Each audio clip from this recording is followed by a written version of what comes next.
Islamic Dad here. I was asked to do a video on healing from the trauma bond. To me, that is synonymous with healing from narcissistic abuse. I know that they're not exactly the same, but to me, and I think a lot of others would agree with this, the trauma bond is the most painful part of the narcissistic abuse. And so I think that the healing process of those two is, very intertwined. Let me start off by saying I'm not a licensed therapist. I'm not a psychologist. I'm just some guy with bad luck, like you guys who ended up in a marriage with a malignant narcissist and later on in a 4-year relationship with a covert narcissist. And so I'm just sharing kind of the things that I've researched and also the things that I've found that I've put into practice for myself, and also kind of my experiences that I've had with the two narcissists. So I think the best place to start would be I hate this term because I feel like it's used to death, but no contact. Before real healing can begin, contact with the narcissistic abuser must end.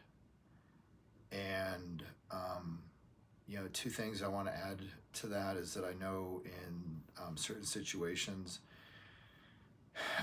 that might not be possible. You might have shared custody of your children.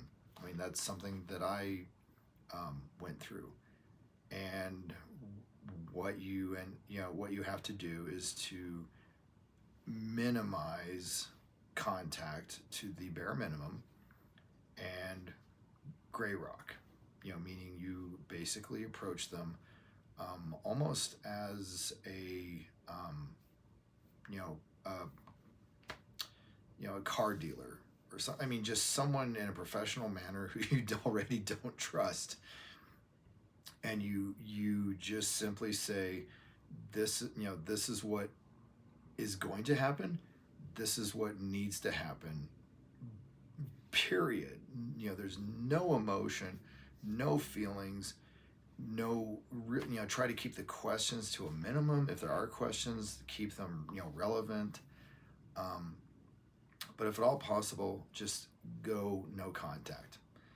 I do want to clarify that with no contact, at least with respect to distancing, the target distancing themselves from the narcissist, this is very different than what the narcissist might do if they're doing final discard, or they're trying to dead you, where when you go no contact, you don't do that to hurt the narcissist. You do it for yourself. You do it to take care of yourself. You do it to protect yourself. It is not you doing anything in order to try to get at the narcissist. It is simply you withdrawing your energy away from the narcissist to yourself, with an eye to the future. Again, I would say all out, not just say on social media, not just simply removing yourself from either groups or following them or anything like that, but blocking them. I would recommend blocking them, because the temptation to check on the narcissist and be like, oh, I hope that they're doing badly or something like that. you shouldn't even be going there. You're not going to heal if you have one foot in the past. And that's what the narcissist is, the past. So that would be, basically first step that I recommend is just full no contact, with the focus being on yourself, protecting yourself, healing yourself. The other part, and this is going to be a hard one, I think, for a lot of people. I know it was for me, is that you have to call things out, name it what it was. You were in an abusive relationship. That person that you were in the relationship with is a narcissistic abuser. Abuse comes in many forms. It can be physical. It can be psychological. It can be, social. Say alienating you from your friends or some, or ridiculing you in public. Or one that I experienced a lot myself with my covert narcissist, neglect. If you're in a relationship with someone, you love them, they say they love you, and they deliberately distance themselves from you, neglect the relationship, neglect you, that's abuse. I'm just going to call it out. I really don't care if people disagree with me. Neglecting your partner on purpose is abuse. So I think the first step towards healing is being honest about what happened, and who that person is, and labeling them correctly. Hand in hand with that is to identify the abuse and name it. I'll just go through a list of things, and this isn't even comprehensive. Gaslighting, being told that you are wrong when you know you're right, that things didn't happen that way, or that's not what really happened. That manipulation to put you into the fog. That, I think that's, needs to be called out. Shame, again, like I know for me, that with my, partners, my narcissistic partners, that I would feel comfortable with them and try to connect with them. And I'd tell them stuff that I really didn't tell maybe anyone else alive, because I was like, this is deep, this is real intimacy. This is something that I've not told anybody. And to have the narcissist twist that and throw it back in my face months, years later during an argument, just kind of the criticism, whether it's overt in your face criticism or just kind of like the snide comments that I got from both of my narcissists, where they would just, it's like they were incapable of having like a normal discussion or a conversation without just sliding in a little slight. Maybe not enough to start an argument, but enough just to get a little jab in there. The double standards, where they could get away with basically whatever they wanted, but if they set boundaries, you had to adhere to them. But your boundaries, that was a game for the narcissist. How close can they come to them, or can they just leap right over them? The lies and the lies and the lies and the lies. Geez. verbalize, I would call it like lying through omission. Oh, you didn't mention, that when you had that conversation, it was with that person. Um, yeah, I mean, the lying through behavior, acting like they were doing one thing when in fact they were doing something completely different. A big one for me, the loneliness. The way I'm going to start describing my, um, relationship that I have with my covert narcissist was that it was a 3-year relationship that lasted 4 years. And what I mean by that is that on paper, we were together for 4 years, but the last year, I was lonelier in the relationship than I am now being single. And that's a horrible place to be. I mean, it's just, again, it's so confusing to just think like, wait a minute, I'm in this great relationship, but it's Friday night and I'm home alone, and hey, this concert's coming to town. I'm going to go see it by myself, and just so much of that just throughout the whole last year of my relationship. The arguing,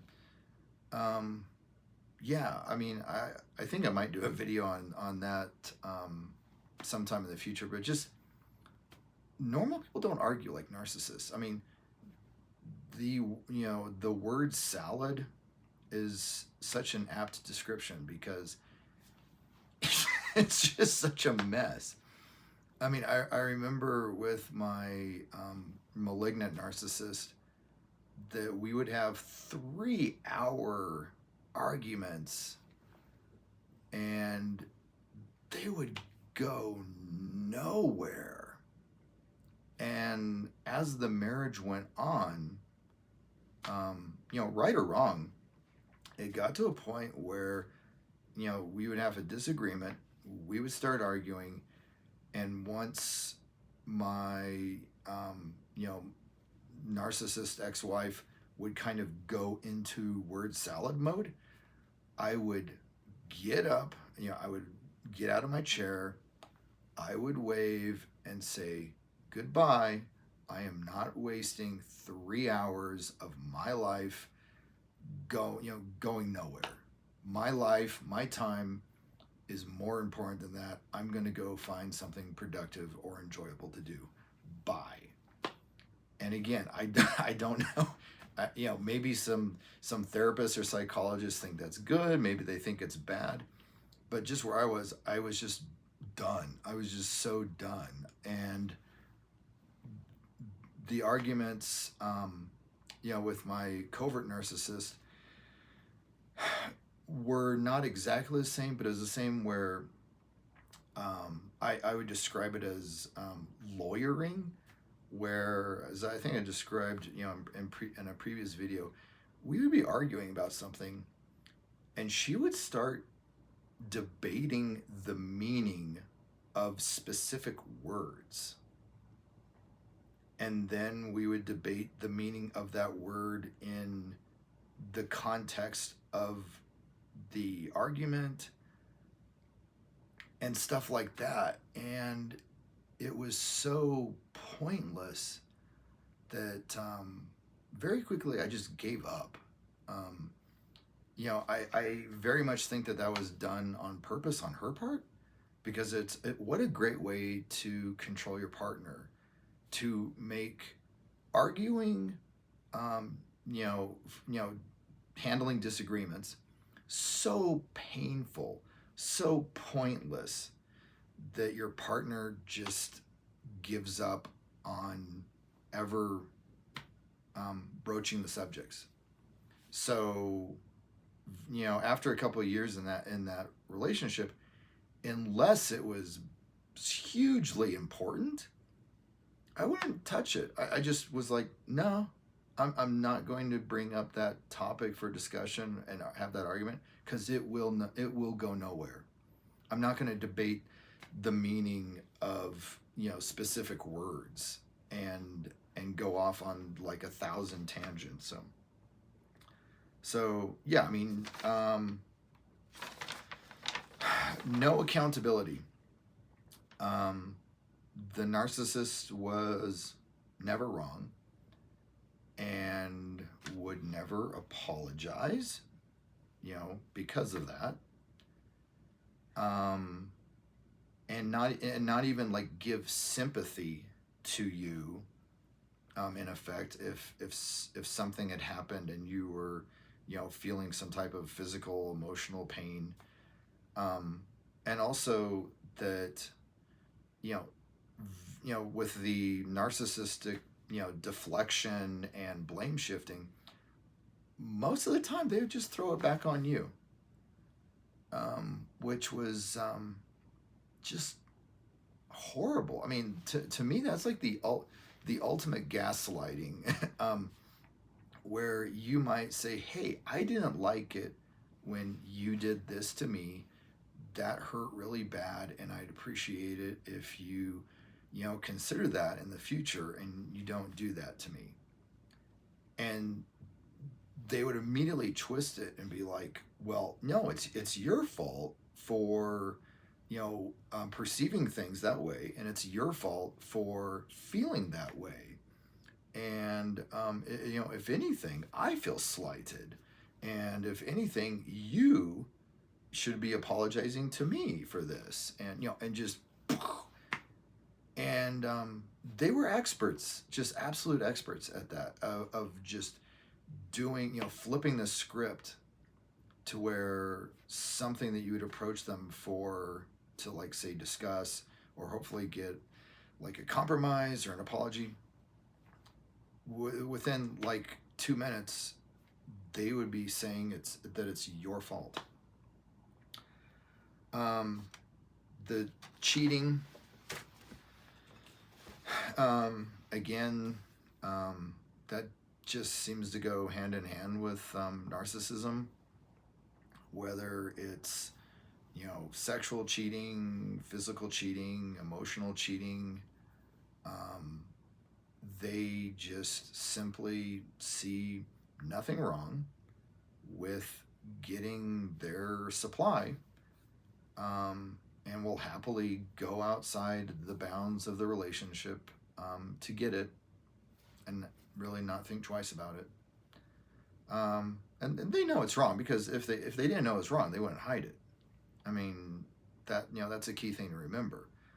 They will try to hide it to some extent. Again, I think something's screwy in their brains, because it sounds like narcissists are terrible at hiding, their cheating. It seems like inevitably they're always found out, and they do things that normal people wouldn't if they were in that position.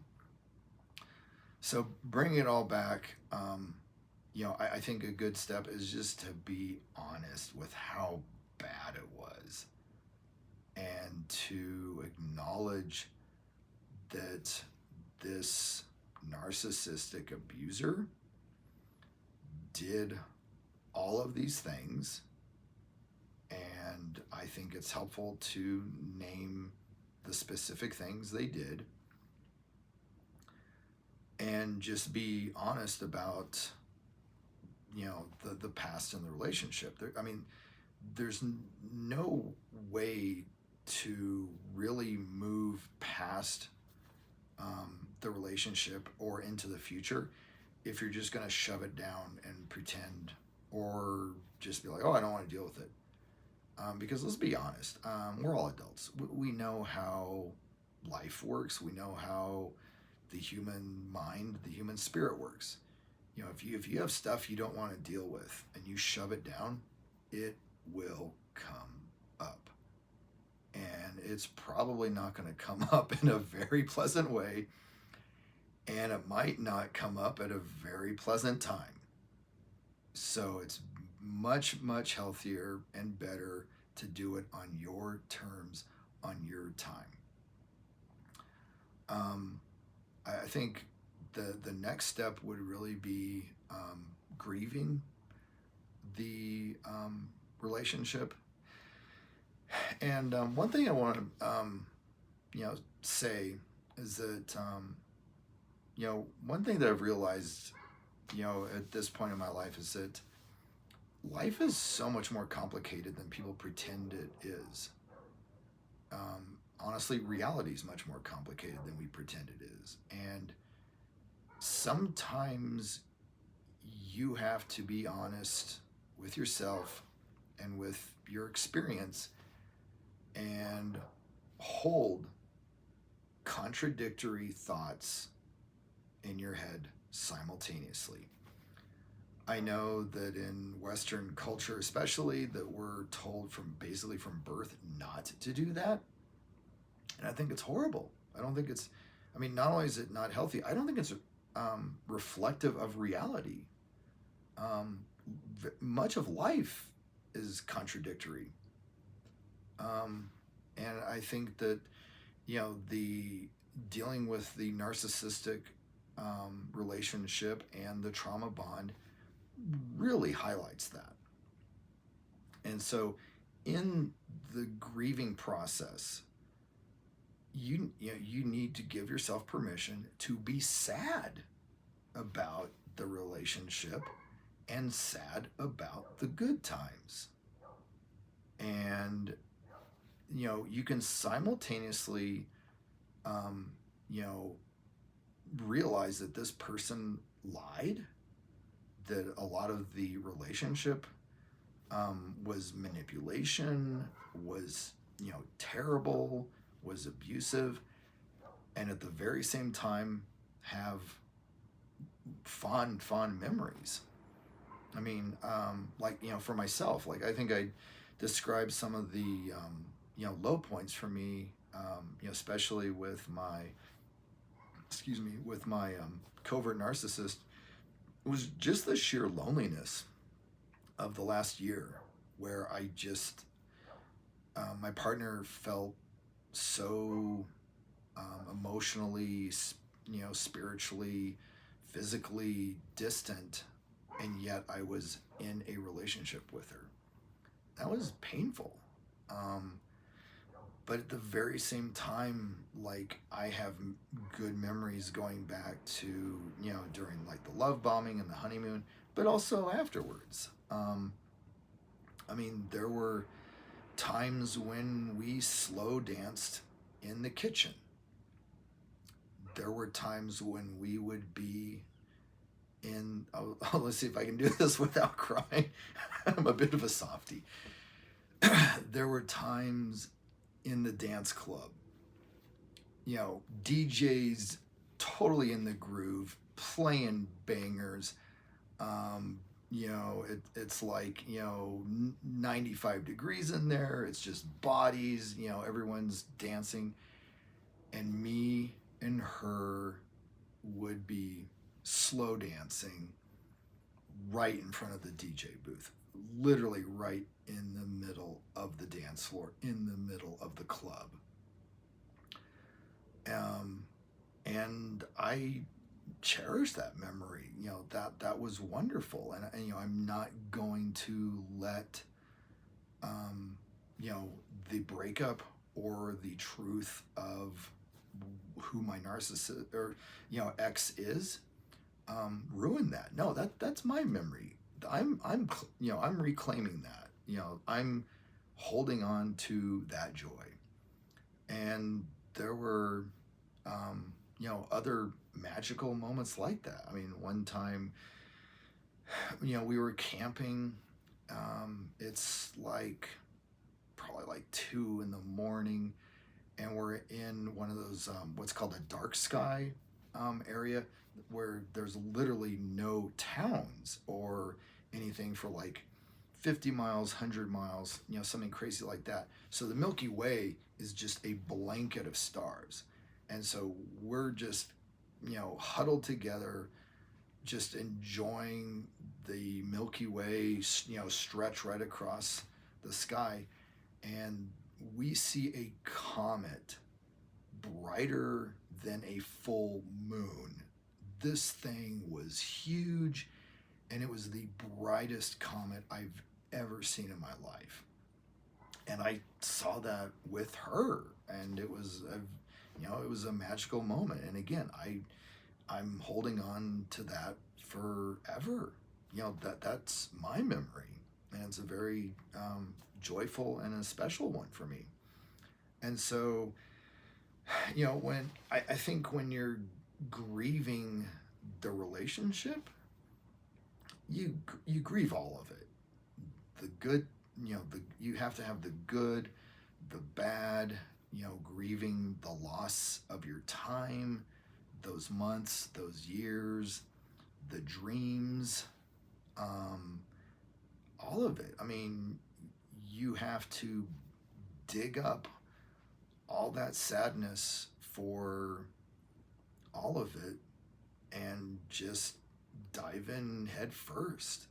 And again, you can deal with it now, or you can try to push it down and it's going to come back up later.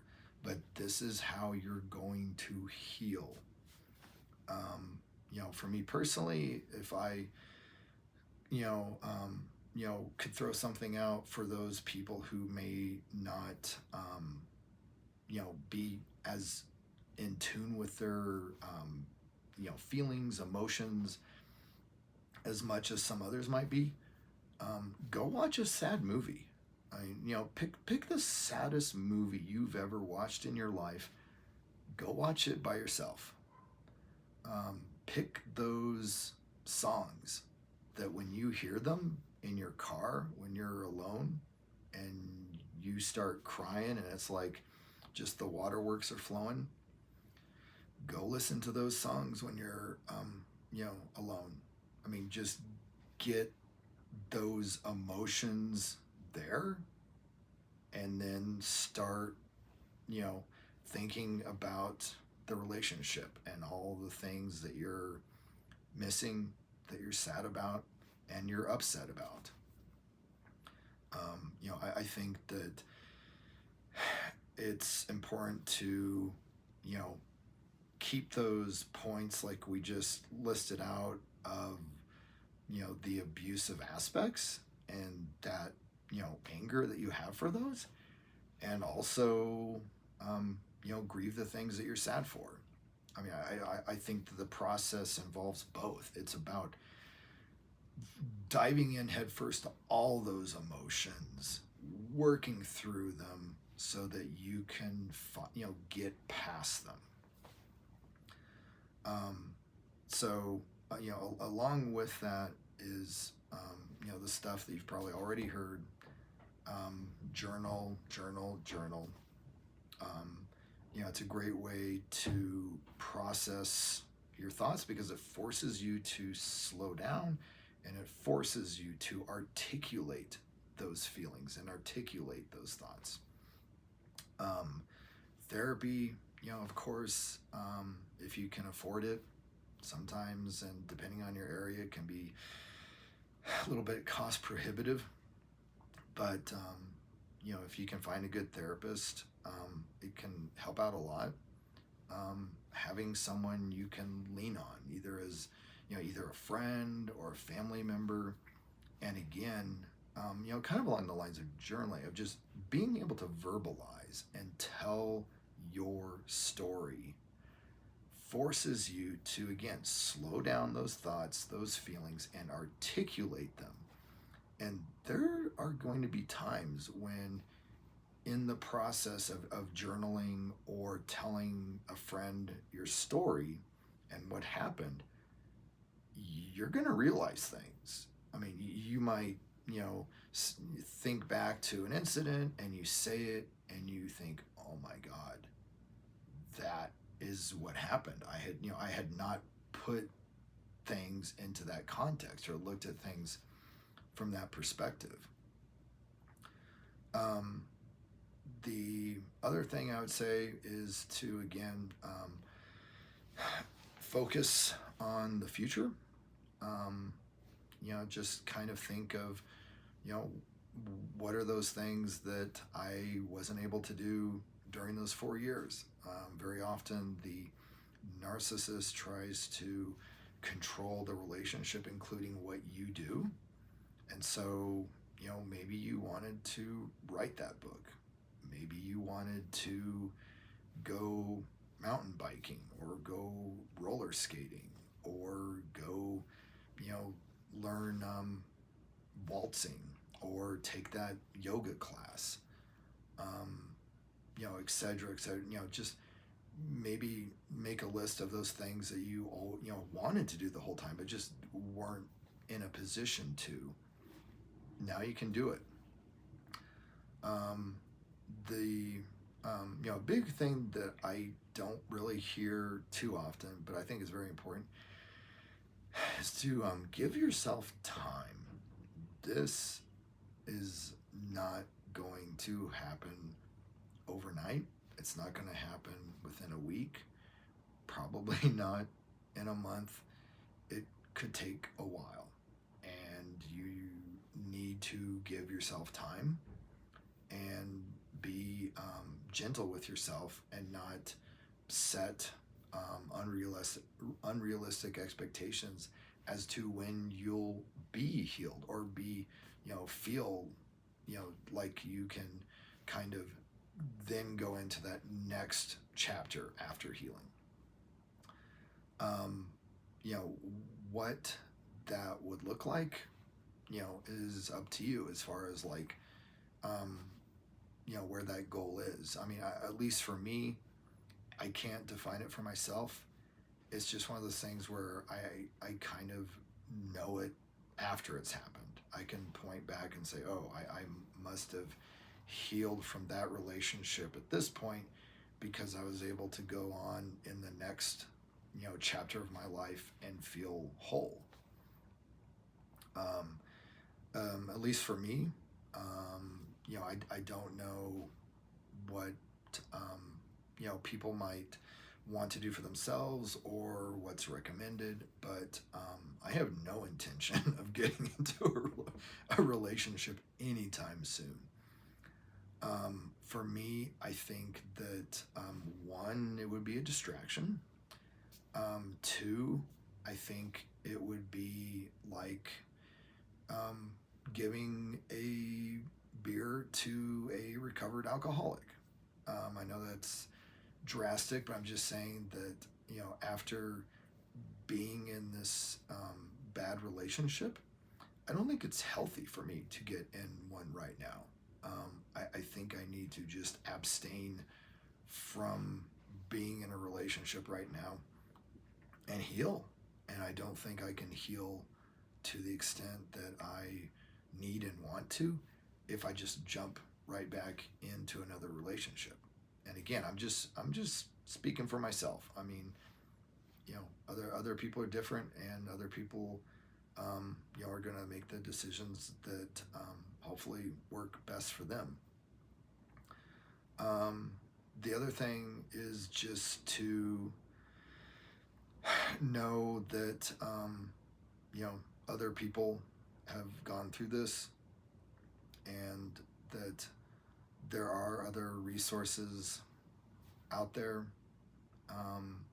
whether that be more, mental guides as far as finding peace and healing, or even spiritual ones. I'm one of those people where I don't necessarily, try to push spirituality or anything like that, but to me, I try to be practical. I mean, if it works, that's all I need to know. And so, I think just look to see, what's out there that may help you, and consider looking into it. Whether that be, again, yoga, exercise, meditation, reading, philosophy, finding or getting in tune with your spiritual self. And so, hopefully, this has been helpful. It's kind of been a rough one because I know for myself, as I said, I'm 3 months in, and I'm still on the healing journey, and I'm in no rush. For me, healing right now is more important than starting the chapter of my life after the healing. That'll come in due time, but this is where I need to be now, and I accept that. So hopefully this has been helpful.